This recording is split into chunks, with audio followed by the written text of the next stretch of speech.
뉴욕 거주 한인업 여러분 안녕하십니까. 워커스 컴퍼세이션 산재보험 전문 삼삼 변호사 박희철입니다.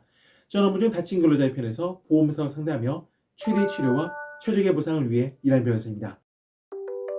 이번 비디오에서는 사고 이전 상태, 케이스에 어떻게 영향을 주는가를 주제로 말씀을 나눠보겠습니다. 어느 간호사 손님의 사연입니다.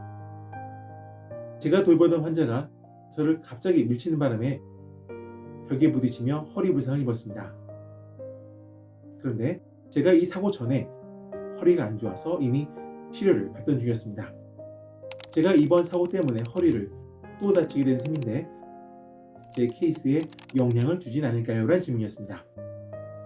이에 대한 제 대답은 네, 그럴 수도 있고 안 그럴 수도 있습니다. 일반적으로 사고 이전 상태는 청구내에 있어서 불리하게 사용되지 못하게 되어 있습니다. 영미법의 불법행위법에서 내리고 있는 판례 중에 eggshell skull rule이라는 것이 있는데요. 우리말로 달걀 껍질 두개골 규칙 정도로 번역할 수 있습니다. 상대방이 내 머리를 살짝 때렸는데 만약 제 머리가 일반 두개골이 아닌 달걀 껍질처럼 약하였다면 어떻게 될까요?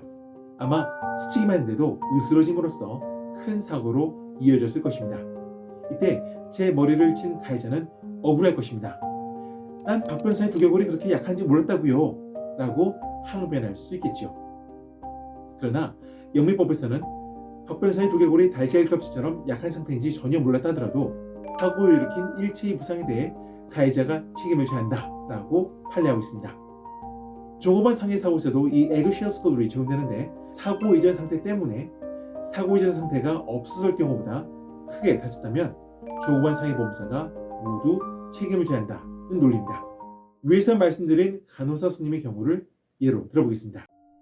사고 이전에 이 간호사가 겪고 있던 허리 통증의 정도를 3이라고 가정했을 때 이번 사고로 허리 통증의 정도가 10까지 올라왔다면 종업원 상해보험사는 10에 해당하는 통증에 대해 전부 책임을 져야지 10 빼기 3, 7에 해당하는 통증만 책임져서는 안 된다라고 하는 것이 eggshell skull rule이 말하는 것입니다.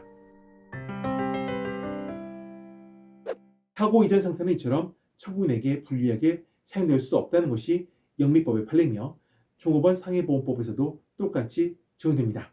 그러나 종업원 상해보험사는 여전히 사고 이전 상태를 근거로 이 간호사의 허리 통증에 대한 책임을 거절할 방어 논리가 있습니다.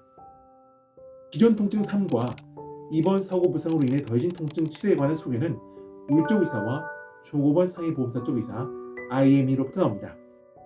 우리 쪽 의사와 IME 의사는 사고 전 그리고 사고 후 메디컬 레코드를 점검하고 청구인에 대한 신체 검사를 거친 후 이번 사고로 인해 더해진 통증에 대한 전문가 소견을 제시합니다. 우리 쪽 의사와 IME 의사의 소견의 교차 검증 결과 기존 부상과 이번 사고로 인해 더해진 통증이 의학적으로 뒷받침된다면 eggshell skull rule에 의해 사고 이전 상태에 관계없이 이번 사고로 인한 일체의 부상에 대해 종업원 상해보험사에서 책임을 지게 될 것입니다. 그러나 만약 우리 쪽 의사와 IME 의사의 소견이 엇갈린다면 보험사와 다툼이 붙게 됩니다. 이때는 판사에 의해 각각 데포지션이 청구되고 사고 이전 상태가 사건에 영향을 주었는가에 대해서 판결을 받게 됩니다. 그러나 사고 이전 상태에 관계없이 이번 사고로 인해 종업원 상해보험사에서 책임을 진다고 하는 것은 치료에 관해 한정된 것이고요. 보상 단계로 들어가게 되면 사고 이전 상태가 이번 사고에 영향을 주게 된 정도에 대해 따져 묻게 됩니다. 예를 들어 기존 통증 3, 이번 사고로 인해 더해진 통증 7, 총 통증 10에 관해 인정을 받아 치료를 진행 후 만약 만성적 통증이 유기되었다고 가정하겠습니다. 보상은 만성적 통증으로부터 나오게 되는데 사고 이전 상태가 만성적 통증에 영향을 준 정도에 비례하여 보상이 경감됩니다. 이상 워커스 컴퍼세이션 산재보험 전문 삼삼 변호사 박희철이었습니다. 좋아요 버튼 꾹, 구독 버튼 꾹, 알림 설정 잊지 마시고요. 감사합니다.